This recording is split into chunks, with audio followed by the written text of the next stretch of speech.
నమస్తే, నేను doctor MSS Mukherjee, interventional కార్డియాలజిస్ట్ని. మనతో ఇవాళ డాక్టర్ సాయి చంద్ర గారు ఉన్నారు.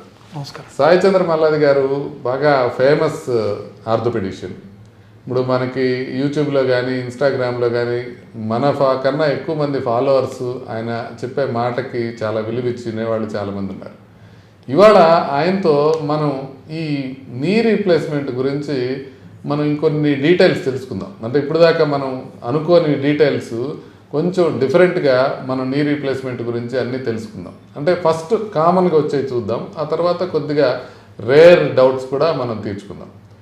ముందుగా కామన్గా వచ్చే దాంట్లో అసలు మోకాల ఆపరేషన్ గురించి అందరూ భయపడేది నొప్పి గురించి. మోకాల ఆపరేషన్ అయిన తర్వాత నొప్పి తగ్గుతుందా, తగ్గదా, తగ్గితే ఎన్ని రోజులకు తగ్గుతుంది, అది దాని మీద క్లారిటీ అడుగుదాం. సాయి చంద్ర గారు, అసలు సర్జరీ చేసిన తర్వాత అసలు చేయించుకునేది నొప్పి కోసం కదా.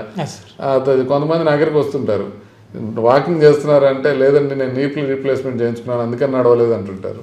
నీ రీప్లేస్మెంట్ చేయించుకునేదని నడవడానికి కదా, మరి ఎందుకు నడవట్లేదు అని అంటుంటారు. అసలు నొప్పి ఏంటి, దీని పరిస్థితి ఏంటి?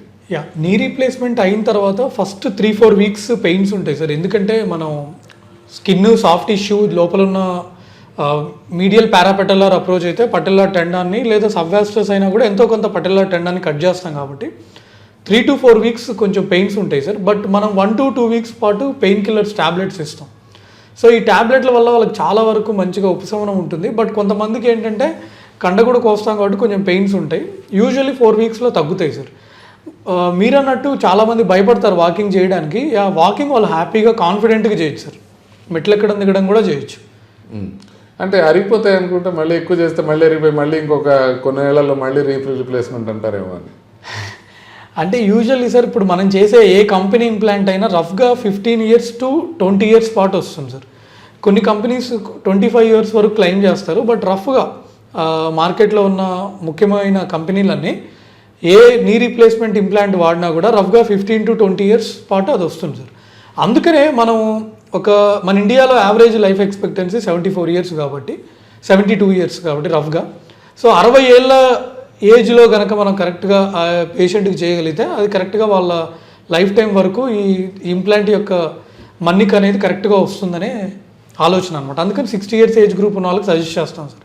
50 years 55 ఉంటే ఇంకొన్ని రోజులు ఆగుదాంలేండి, మీకు నిజంగా పెయిన్స్ వచ్చి మీ వల్ల కానప్పుడు అప్పుడు రండి, ఎన్ని రోజులు మీరు కుదిరితే అన్ని రోజులు పోస్ట్ పోన్ చేయండి అని చెప్తాం సార్. ఓకే, ఇప్పుడు ఫర్ ఎగ్జాంపుల్ మీరు రెండోసారి రీప్లేస్ చేయాలనుకోండి. ఒకసారి రీప్లేస్ చేయించుకున్నారు, అదేదో పాడైంది, ఎక్కడో చేయించుకున్నారు, ఇన్ఫెక్షన్ వచ్చిందో పాడైందో, మళ్ళీ రెండోసారి చేయాలనుకోండి, అది కొంచెం ఎక్కువ రిస్క్ ఉంటుందా? ఏమన్నా దానికి ఎక్కువ కేర్ తీసుకోవాలా? అవును సార్, ఎక్కువ కేర్ తీసుకోవాలి సార్. మనకి నీ రీప్లేస్మెంట్ ఫెయిల్ అవ్వడానికి ప్రధానంగా 2 కారణాలు సార్. ఒకటి ఇన్ఫెక్షన్, 2 అసెప్టిక్ లూజనింగ్. ఇన్ఫెక్షన్ అంటే మీ అందరికి తెలిసిందే, కొన్ని హాస్పిటల్ ఫ్యాక్టర్స్ ఉంటాయి, కొన్ని పేషెంట్ ఫ్యాక్టర్స్ కూడా ఉంటాయి. వాళ్ళకి మరీ పూర్ ఇమ్యూనిటీ ఉంటే ఇన్ఫెక్షన్ వచ్చే ఛాన్స్ ఉంటుంది. అసెప్టిక్ లూజనింగ్ అంటే అది ఇన్ఫెక్షన్ కాదు, బట్ ఇంప్లాంట్ అనేది లూజ్ అవుతుంది అనమాట. సో ఏదైనా ఒక కారణం వల్ల, ఫర్ ఎగ్జాంపుల్ పేషెంట్కి ఇన్ఫెక్షనే వచ్చింది అనుకోండి, వాళ్ళకి మోకాలు వాచిపోతుంది, మోకాలు నొప్పి ఉంటుంది, చీమ్ కారుతూ ఉంటుంది, కొంతమందికి చీమ్ కారకపోవచ్చు, ఫీవర్ ఉంటుంది, లోకల్ రైజ్ ఆఫ్ టెంపరేచర్ ఉంటుంది, రెడ్నెస్ ఉంటుంది మోకాలంతా. సో ఇలాంటప్పుడు ఈ రెగ్యులర్ ఇన్వెస్టిగేషన్స్ మనం చేయిస్తాము, ESR, CRP ఇవన్నీ. ఇవి బాగా పెరిగిపోయి వాళ్ళతో మాట్లాడి లేదు ఇంకా సెకండ్ స్టేజ్ చేయాలి, దీన్ని రివిజన్ చేయాలనుకున్నప్పుడు ఫస్ట్ మనం ఏం చేస్తామంటే సార్, ఇంప్లాంట్ తీసేసి తరోగా వాష్ ఇచ్చి సిమెంట్ స్పేసర్ పెడతాం సార్, యాంటీబయాటిక్ సిమెంట్ స్పేసర్ పెడతాం. సో తర్వాత నెక్స్ట్ స్టేజ్ ఒక 4 to 6 weeks గ్యాప్ ఇచ్చిన తర్వాత ఆ సిమెంట్ స్పేసర్ తీసి రివిజన్ TKR అని చేస్తాం సార్, రివిజన్ ఇంప్లాంట్స్ వాడతాం. సో ఇది ఎందుకు రిస్క్ ఎక్కువ అంటే, ఆల్రెడీ ఒకసారి బోన్లో ఇన్ఫెక్షన్ ఉన్నప్పుడు ఈవెన్ మన MBBS క్లాసుల్లో కూడా చెప్తుంటారు, లైక్ ఆర్థో ఓటీలోకి చూసినా కూడా ఇన్ఫెక్షన్ ఛాన్స్ ఉంటుంది, జనరల్ సర్జరీ ఓటీలో తుమ్మినా కూడా అంత రిస్క్ ఉండకపోవచ్చు అని. సో ఆర్థోపెడిక్స్లో ఏంటంటే బోన్స్ ఒక డస్టర్ లాగా, ఆ డస్టర్లో చిన్న చిన్న పోర్స్ ఉంటాయి కదండి, అలా ఉంటుంది మన బోన్ యొక్క అనాటమీ. సో ఇన్ఫెక్షన్ కనుక ఉంది అంటే అది one of the deadliest complication అనమాట. దాన్ని తరోగా డిబ్రేడ్ చేయాలి. ఎంత డిబ్రేడ్ చేసినా కూడా ఎంతో కొంత మళ్ళీ ఇన్ఫెక్షన్ ఉండే ఛాన్స్ ఉంటుంది.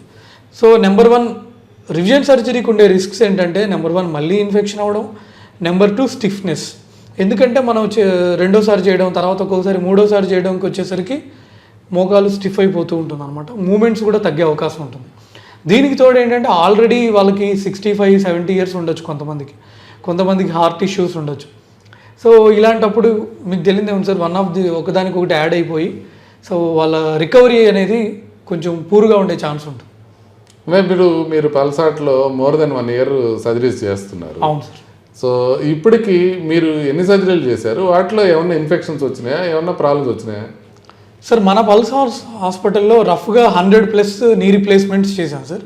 సో ఒక్కటి కూడా ఇన్ఫెక్షన్ అవ్వలేదు సార్ ఇప్పటిదాకా. Not even single TKR got infected in our pulse heart hospital in Miyapur. Because మనం తీసుకునే జాగ్రత్తలు కానీ ఓటీలో ఎంత కేర్ఫుల్గా చేస్తాం. సో ప్రాపర్గా ఓటీని ఫిమిగేట్ చేసి ఇంప్లాంట్స్ విషయంలో కూడా లేదా ఇన్స్ట్రుమెంట్స్ విషయంలో చాలా కేర్ తీసుకుంటాం సార్. ప్రీ ఆప్, ఇంట్రా ఆప్, పోస్ట్ ఆప్ కూడా కేర్ చాలా ఇంపార్టెంట్. సో మనం చాలా జాగ్రత్తగా కేర్ తీసుకుంటున్నాం సార్. అవును, మనకి హెపా ఫిల్టర్స్ అవి కూడా ఉన్నాయి కాబట్టి థియేటర్ కూడా కొంచెం బాగుంటుంది కాబట్టి మనం వాడేది కార్డియాక్ సర్జరీ థియేటర్స్ కూడా దానికోసం బిల్డ్ చేసి మనం ఆర్థకు కూడా వాడుతున్నాం కాబట్టి ఆ విషయంలో ఇన్ఫెక్షన్ రిస్క్ తక్కువ. అసలు ఇది అతిశయోక్తి కాదండి, ఒక్క కేసు కూడా ఇక్కడ చేసిన టీకేఆర్ ఇన్ఫెక్ట్ అవ్వలేదు. చాలా కాన్ఫిడెంట్గా నేను చెప్పగలను. ఇంకొక చిన్న విషయం, ఇప్పుడు అందరూ అదే అడుగుతున్నారు, ఈ ఇంజక్షన్లు ఇచ్చి నొప్పి తగ్గడం ఏంటి? ఇంజక్షన్లు తీసుకుంటానే నొప్పి తగ్గించుకోవచ్చు కదా, నీ రీప్లేస్మెంట్ ఎందుకు చేయించుకోవాలి? ఆపరేషన్ చేయించుకుంటే 2-3 వారాలు నొప్పి ఉంటుంది, ఇంజక్షన్ చేయించుకుంటే 10 నిమిషాలు నొప్పితో పోతుంది అని అంటున్నారు కదా, మరి నీ రీప్లేస్మెంట్ కాకుండా ఇంజక్షన్ ఎందుకు చేయించుకోకూడదు? ఏంటి దాని గురించి మీ ఒపీనియన్? Yes sir. సో చాలామంది ఈ మధ్య సోషల్ మీడియాలో మీరు చూసే ఉంటారు ఇంజెక్షన్స్, నీ పెయిన్స్కి. ఈ ఇంజెక్షన్స్ అన్నీ కూడా టెంపరీ అండి. ఓన్లీ మీకు మహా అంటే ఒక 1-2 ఇయర్స్ పాటు పనిచేస్తాయి అంతే. మీకు మోకాలు ఎప్పుడైతే ఫుల్గా అరిగిపోయిందో, స్టేజ్ 4 ఆస్టియో ఆర్థరైటిస్ ఉందో, బోన్ మీద బోన్ రాసుకుంటుందో, ఎప్పుడైతే మీరు ఒక వైరస్ డిఫార్మిటీ వచ్చి ఇలా నడుస్తున్నారో, మీకు ఆ స్టేజ్లో ఇంజెక్షన్ అనేది పనిచేస్తే మహా అంటే 1-2 ఇయర్స్ పనిచేస్తుంది. సో ఇంజెక్షన్స్లో కూడా మళ్ళీ 3 రకాలు ఉన్నాయన్నమాట. ఒకటి స్టెరాయిడ్ ఇంజెక్షన్స్. ఈ స్టెరాయిడ్ ఇంజెక్షన్స్ పెయిన్ రిలీఫ్ బాగా ఇస్తాయి, కాకపోతే డయాబెటిక్ పేషెంట్స్లో అవాయిడ్ చేయడం బెటర్. ఇక తప్పని పరిస్థితుల్లో ఇవ్వాలి అంటే తీసుకోవచ్చు స్టెరాయిడ్ ఇంజెక్షన్స్. నేను కూడా మా బామ్మగారికి, ఆవిడకి 2 times స్టెంట్ వేశారు కొన్ని డిఫరెంట్ వేరే హాస్పిటల్లో. ఇది జరిగి ఒక 5 years అయింది. సో ఇక ఆవిడ మోకాల నొప్పులతో అల్లాడుతుంటే నేను కూడా ఇంజెక్షన్ ఇచ్చాను నీ జాయింట్కి. సో వాళ్ళకి ఏంటంటే టెంపరీగా పెయిన్ రిలీఫ్ ఉంటుంది. ఇక రెండో రకమైన ఇంజెక్షన్స్ హైల్రోనిక్ యాసిడ్ ఇంజెక్షన్స్. ఇవి గుజ్జు ఇంజెక్షన్స్ అనమాట. ఈ గుజ్జు ఇంజెక్షన్స్ ఫుల్గా మోకాలు అరిగిపోయిన వాళ్ళకి కూడా అంత పనిచేస్తాయని ఎక్కడా కూడా సైంటిఫిక్ ఎవిడెన్స్ లేదు. ఇది జస్ట్ గ్రేడ్ 2, గ్రేడ్ 3 వాళ్ళకి ఏదో టెంపరీగా కొన్ని రోజులు పెయిన్ రిలీఫ్ ఉంటుంది అని మాత్రమే మనకు సైంటిఫిక్ ఎవిడెన్స్ ఉంది. కానీ ఫుల్గా మోకాలంతా అరిగిపోయి ఒకరికి 70 ఏళ్ళు వచ్చి 80 ఏళ్ళు వచ్చి లిటరల్గా పెయిన్తో బాధపడుతున్నారు, వీళ్ళకి గుజ్జు ఇంజెక్షన్ తీసుకోవడం వల్ల రిలీఫ్ ఉందని ఎక్కడ ఎవిడెన్స్ లేదండి. ఇక మీరు ఎక్కువగా సోషల్ మీడియాలో వినే ఇంజెక్షన్స్ ఈ పిఆర్పి ఇంజెక్షన్స్. నా దగ్గరికి డైలీ మినిమం 1-2 పేషెంట్స్ వస్తారండి. సార్ నేను 1 lakh ఖర్చు పెట్టాను, 2 lakhs ఖర్చు అయింది, నాకు నిజంగా రిలీఫ్ లేదు, ఇంత ఫైల్ తీసుకొని వస్తారు. సో వీళ్ళెవరు ఈ పేషెంట్లు అంటే, వీళ్ళకి సర్జరీ అంటే చచ్చేంత భయం. వాళ్ళ బంధువుల్లో కానీ లేదా ఎక్కడైనా వాళ్ళకి తెలిసిన అపార్ట్మెంట్లో కానీ ఎవరికైనా ఒకరికి సర్జరీ అయ్యి ఆ ఫెయిల్ అయిన పేషెంట్ వీళ్ళు చూసుంటారు, దాంతో వాళ్ళకి ఊహించలేనంత భయం. సార్ మీరు ఏవైనా చెప్పండి, సర్జరీ మాత్రం చెప్పొద్దు, ఇంజెక్షన్కి ఎంతైనా కడతాం, ఎంత మనీ అయినా పర్లేదు అనే పేషెంట్ గ్రూప్ అనమాట వీళ్ళు. సో వీళ్ళు ఈ పిఆర్పిఐ ఇంజెక్షన్స్ తీసుకుంటూ ఉంటారు. కానీ నేను చెప్తున్నా కదండి, నా దగ్గరికి minimum per day 1 or 2 patients sir మేము ఆల్రెడీ 1 lakh ఖర్చు పెట్టాం, 2 lakhs ఖర్చు పెట్టాం, మాకు ఎటువంటి రిలీఫ్ లేదంటారు. సో ఈ పిఆర్పి ఇంజెక్షన్స్ మీద అసలు నిజంగా పిఆర్పి ఇంజెక్షన్స్ ఇస్తే పెయిన్ తగ్గుతుందా అంటే స్టేజ్ 1, స్టేజ్ 2లో కొంతవరకు పనిచేస్తుందని కొంత రీసెర్చ్ కొన్ని ఆర్టికల్స్ చెప్తున్నాయి. కానీ కంప్లీట్గా మోకాలు అరిగిపోయిన వాళ్ళకి ఈ పిఆర్పి ఇంజెక్షన్స్ పనిచేస్తాయి లేదా పిఆర్పి ఇంజెక్షన్ ఇవ్వడం వల్ల ఆల్రెడీ అరిగిపోయిన గుజ్జు మళ్ళీ కొత్తగా వస్తుంది అని ఎక్కడా కూడా ఎవిడెన్స్ లేదండి. సో వాళ్ళు ఏంటంటే జస్ట్ కొంచెం నమ్మకం, సరే సర్జరీ వద్దంటున్నారు కదా, ఇంజెక్షన్తో ఒకసారి ట్రై చేద్దాం అనే ఇదిలో ఉంటారు. సో ఇంజెక్షన్ ఒకసారి తీసుకుంటే ఓకే అండి, కానీ 2 సార్లు 3 సార్లు కనుక ఇంజెక్షన్ తీసుకుంటే ఏమవుతుందంటే, మనం ప్రతిసారి బయట నుంచి ఇంజెక్షన్ ఇస్తున్నాం కదండి, అది కూడా చాలా జాగ్రత్తగా అసెప్టిక్ కండిషన్స్లో ఇవ్వాలన్నమాట. సో మనం ప్రతిసారి బయట నుంచి ఇట్లా పొడుస్తున్నాం కాబట్టి, అది కూడా జాయింట్లోకి పొడుస్తున్నాం కాబట్టి ఇన్ఫెక్షన్స్ వచ్చే ఛాన్స్ ఉంటుందన్నమాట. సో సాధ్యమైనంత వరకు మీరు ఇంజెక్షన్స్కి దూరంగా ఉండండి. ఎస్, మీకు 80 ఏళ్ళు వచ్చినాయి, మీకు హార్ట్ కండిషన్ ఫిట్గా లేదు, లేదా మీకు ఆల్రెడీ వేరే అదర్ హెల్త్ ఇష్యూస్ ఉన్నాయి, సో ఒక స్టిరాయిడ్ ఇంజెక్షన్ షుగర్ కంట్రోల్లో ఉంటే ఒక ఇంజెక్షన్ తీసుకోవడం తప్పలేదు. 80 ఇయర్స్ వచ్చినాయి, 75 ఇయర్స్ వచ్చినాయి, మీకు అసలు మీకు సర్జరీకి అన్ఫిట్ అనుకుంటే, మీకు పెయిన్ రిలీఫ్ కావాలి అనుకుంటే అది తీసుకోండి. బట్ పీఆర్పీ ఇంజెక్షన్స్, ఈ గుజ్జు ఇంజెక్షన్స్ కానీ మీరు తీసుకునేటప్పుడు 1కి 100 సార్లు ఆలోచించండి. అయితే మీరు ఈ థింగ్ బ్రింగప్ చేశారు కాబట్టి ఒక చిన్న విషయం ఇక్కడ మనం చెప్పాలి.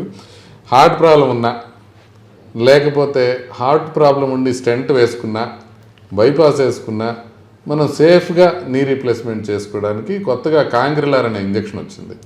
అంటే ఇప్పుడు మనం బ్లడ్ థిన్నర్స్ నార్మల్గా యాస్పిరిన్, క్లోపిడోగ్రెల్ ఇలాంటి ఇస్తారు హార్ట్ ప్రాబ్లం వచ్చిన తర్వాత. అవి ఆపి మనం నీ రీప్లేస్మెంట్ చేసుకోవాలి, ఎందుకంటే ఆపకపోతే మీకు సర్జరీలో బ్లీడింగ్ ఎక్కువ ఉంటుంది కాబట్టి. కానీ అవి ఆపినప్పుడు గుండె మీద ఒత్తిడి పడే అవకాశం ఉంటుంది, గుండె లోపల క్లాట్ అయ్యే అవకాశం ఉంటుంది. అందుకే నీ రీప్లేస్మెంట్లో జరిగే మరణాల్లో మెజారిటీ మరణాలు గుండెకి వల్లనే జరుగుతాయి చేసేటప్పుడు వచ్చే ప్రాబ్లమ్స్లో. అందుకని ఈ మధ్య దాన్ని పోవడానికి ఏం చేస్తారంటే ఒక ఇంజెక్షన్ ఇస్తుంటారు, క్లెక్సేన్ అని, మార్నింగ్ ఈవినింగ్ ఇస్తూ ఉంటారు. అయితే ఈ మార్నింగ్ ఈవినింగ్ ఇచ్చేది యాంటీ థ్రాంబోటిక్ ఇంజెక్షన్, అది యాంటీ ప్లేట్లెట్ కాదు. అందువల్ల అది సరిగ్గా పనిచేయదు. ఈ మార్నింగ్ ఈవినింగ్ తీసుకున్నా కూడా లోపల క్లాట్ అయ్యే అవకాశం తగ్గదు. అది తెలియక చాలామంది ఆ ఇంజెక్షన్స్ తీసుకుని టాబ్లెట్లు ఆపేసి ఆ ఇంజెక్షన్ తీసేసుకొని నీ రీప్లేస్మెంట్కి వెళ్ళినప్పుడు ప్రమాదం జరిగే అవకాశం ఉంటుంది. దాని బదులుగా ఇప్పుడు కాంగ్రిలార్ అనే కొత్త ఇంజెక్షన్ ఏంటంటే సెలైన్ ద్వారా ఇచ్చే ఇంజెక్షన్ ఉంటుంది కంటిన్యూస్గా. వాళ్ళని ఈ యాస్పిరిన్, క్లోపిడోగ్రెల్ లేకపోతే టికాగ్రిలార్ ఆపేసినప్పుడు ఆ ఇంజెక్షన్ కంటిన్యూ చేసుకుంటూ ఆ ఇంజెక్షన్ ఆపేసి సర్జరీ చేసేసి మళ్ళీ తర్వాత ఆ ట్యాబ్లెట్స్ స్టార్ట్ చేసేసుకున్నట్టయితే సేఫ్గా చేసుకోవచ్చు, ఏం ప్రాబ్లం ఉండదు. ఇట్లా హై రిస్క్ ఉన్న వాళ్ళని మీరు ఏదైనా చేయించదలుచుకుంటే మీ బామ్మగారి లాగా మనం సేఫ్గా చేపిద్దాం, అదేం ప్రాబ్లం లేదు. ఒకవేళ అంటే ఇంజెక్షన్స్ తీసుకోవడానికి గుండె జబ్బు అయితే కారణం కాకూడదు. గుండె జబ్బు వల్ల అయితే అది మనం చూసుకుని వాళ్ళకి సేఫ్గా చేయించవచ్చు. గుండె జబ్బు కారణం కాకుండా వాళ్ళకి ఏదైనా పాపం ఆపరేషన్ అంటే భయం ఉంది అని అంటే దాన్ని మనం ఏం చేయలేం, కానీ అది చేయొచ్చు, అది ప్రాబ్లం లేదు. నాకు ఇంకొకటి నేనున్నది ఏంటంటే ఇప్పుడు సరైన సమయంలో నీ రీప్లేస్మెంట్ చేయకపోతే, ఇంజెక్షన్స్ తీసుకుంటూ కాలం గడిపేస్తే తర్వాత చేసే నీ రీప్లేస్మెంట్ అంత బాగా రిజల్ట్ ఉండదేమో అని అంటారు. ఇట్లాంటిది ఏమైనా ఉంటుందా? బాగా అడ్వాన్స్డ్ స్టేజ్కి వెళ్ళిపోతే కొద్దిగా ఇంకా ఆస్టియోపోరోసిస్ పెరిగి ఆ రీప్లేస్మెంట్ అది సరిగ్గా కూర్చోకపోవడం లాంటిది ఏమైనా ఉంటుందా? అంటే ఇప్పుడు 60 ఇయర్స్కి మన బోన్ క్వాలిటీ ఒకలాగా ఉంటుంది సార్. సో 65 వరకు పోస్ట్పోన్ చేసినా పర్లేదు సార్. సో ఎవరైతే ఇక వాళ్ళు 75 ఆ టైంలో చేయించుకుందామని అనుకుంటారో, లైక్ సివియర్ బోయింగ్ ఉండి టిబియా దగ్గర డిఫెక్ట్ ఉందనుకోండి, సో డిఫెక్ట్ ఉన్నప్పుడు మళ్ళీ దాన్ని ఫిల్ చేయాలన్నమాట. లేదా అదర్ హెల్త్ ప్రాబ్లమ్స్ వచ్చే అవకాశం ఉంటుంది, లేదా సివియర్ ఆస్టియోపోరోటిక్గా అయ్యే అవకాశం ఉంటుంది. సో ఈ ఆస్టియోపోరోసిస్ వల్ల మెయిన్గా మనకు వచ్చే ప్రమాదం ఏంటంటే సార్, సో మనం టిబియానికి ఇంప్లాంట్ కొడుతున్నప్పుడు కానీ, లేదా ఫీమర్ డ్రిల్ చేస్తున్నప్పుడు కానీ, లేదా ఫీమర్ ఇంప్లాంట్ పెట్టి కొడుతున్నప్పుడు కానీ ఫ్రాక్చర్ అయ్యే అవకాశం ఉంటుంది. సో అందుకని ideal age 60 to 65 years ideal age sir. Sir ఇంకొకటి నేను ఈ వీడియో చూసే ప్రతి ఒక్కరికి చెప్పదలుచుకుంది ఏంటంటే, సో మన పల్స్ హార్ట్లో చాలా చాలా కార్డియాక్ హై రిస్క్ పేషెంట్స్ని ఇక్కడ చాలా సక్సెస్ఫుల్గా సర్జరీలు చేయడం జరిగిందండి. లైక్ లిటరల్గా వేరే హాస్పిటల్స్ నుంచి ఇక్కడ కార్డియాక్, ఇది ఒక మెయిన్ కార్డియాక్ సెంటర్ కాబట్టి ఇక్కడ కార్డియాక్ బ్యాకప్ బాగుంటుంది కాబట్టి, ఐసీయూ టీమ్ చాలా highly skilful, highly experienced doctors ఉన్నారు కాబట్టి, పోస్ట్ ఆఫ్ కేర్ బాగుంటుంది కాబట్టి, so very high risk cases like 20 fractures మనం చాలా చేసాం సార్. ఈవెన్ లాస్ట్ మంత్లో చాలా ఫ్రాక్చర్స్ చేసాం వేరే హాస్పిటల్స్ నుంచి ఇక్కడ రిఫర్ అయిన వచ్చిన వాళ్ళు, కేవలం ఇక్కడ కార్డియాక్ బ్యాకప్, కార్డియాక్ సపోర్ట్ బాగుంటుందనే ఉద్దేశంతో. సో అది ఇక్కడ మనకి one of the main advantage sir. ఇంకోటి యాక్చువల్గా మా బామ్మగారు చనిపోయి 5-6 ఏళ్ళు ఆవిడ ఏంటంటే అవును సార్, బేసిక్గా బాగా పెద్ద ఆవిడ, ఇక ఈ కార్డియాక్ ఇష్యూ వీటి వల్ల. సరే, ఇంకొకటి చిన్నది ఇదేంటంటే, ఒకవేళ మీరు ఏదైనా నీ రీప్లేస్మెంట్ చేసే ముందు రక్తనాళాల్లో బ్లాక్స్ ఉంటే, ఆ బ్లాక్స్ ఉంటే మామూలుగా స్టెంట్ వేస్తే ఏమవుతుందంటే, స్టెంట్ వేసిన తర్వాత బ్లడ్ థిన్నర్స్ ఆపలేము. అందుకని ఇప్పుడు కొత్తగా వచ్చిన ప్రక్రియ ఇంకోటి ఏంటంటే డ్రగ్ ఎల్యూటింగ్ బెలూన్స్ అని వచ్చినాయి, డిఏబీస్ అంటారు, లేకపోతే డిసిబీస్ అంటారు. సో వీటితో చేసుకున్నట్లయితే, ఇప్పుడు మనం యాక్చువల్లీ ఒక పేషెంట్కి మనం చేస్తున్నాం, ఆయనకి ఆల్రెడీ ప్రీవియస్గా ఎక్కడో వేసిన స్టెంట్ కొంచెం ప్రాబ్లం ఉంటే దాన్ని మళ్ళీ స్టెంట్ వేయకుండా ఆ డీసీబీతో దాన్ని చేసాం. సో ఇప్పుడు వాళ్ళు ఒక 1 month లోపల శుభ్రంగా టాబ్లెట్స్ ఆపేసి మరీ చేసుకోవచ్చు, ప్రాబ్లం ఉండదు. సో అట్లా మనం ఒకవేళ చేసేటప్పుడు అంటే నీ రీప్లేస్మెంట్కి ముందు పరీక్షలు చేస్తారు గుండెకి ఉందా లేదా అని, అలా చేసుకునేటప్పుడు కూడా మనం కొద్దిగా జాగ్రత్తలు తీసుకుంటే మళ్ళీ ప్రాబ్లం లేకుండా మనం చూసుకోవచ్చు. ఇంకొక చిన్న విషయం ఫైనల్గా మీరు ఏదైనా చెప్పదలుచుకుంటే.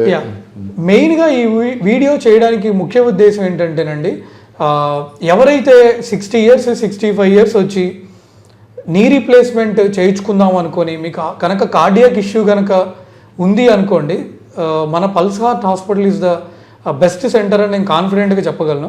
సో ఎందుకంటే మేము చాలా హై రిస్క్ కేసెస్ చేసామన్నమాట. సో అంటే ఇక హై రిస్క్ అనేది ఇక్కడ రెగ్యులర్ అనమాట. సో సార్ చెప్పినట్టు ఇప్పుడు కొత్తగా వచ్చిన టెక్నాలజీ తోటి సో మీ రికవరీ కూడా చాలా ఫాస్ట్గా ఉంటుంది. ఫైనల్గా ఒక చిన్న మాట చెప్తాను నేను. మా అత్తగారు మీకు థ్యాంక్స్ చెప్పమన్నారు, మీరు నీ రీప్లేస్మెంట్ చేశారు ఆవిడకి. Thank you so much. Thank you sir, చాలా థ్యాంక్స్ నాకు అవకాశం ఇచ్చినందుకు. సో ఇది ఫ్రెండ్స్ ఈ వీడియోలో. మీకు కనుక ఎటువంటి డౌట్స్ ఉన్నా దయచేసి కింద కామెంట్స్లో తెలియజేయండి. ఈ వీడియో కనుక నచ్చినట్టయితే మీ ఫ్రెండ్స్ అండ్ ఫ్యామిలీకి దయచేసి షేర్ చేయండి. Thank you.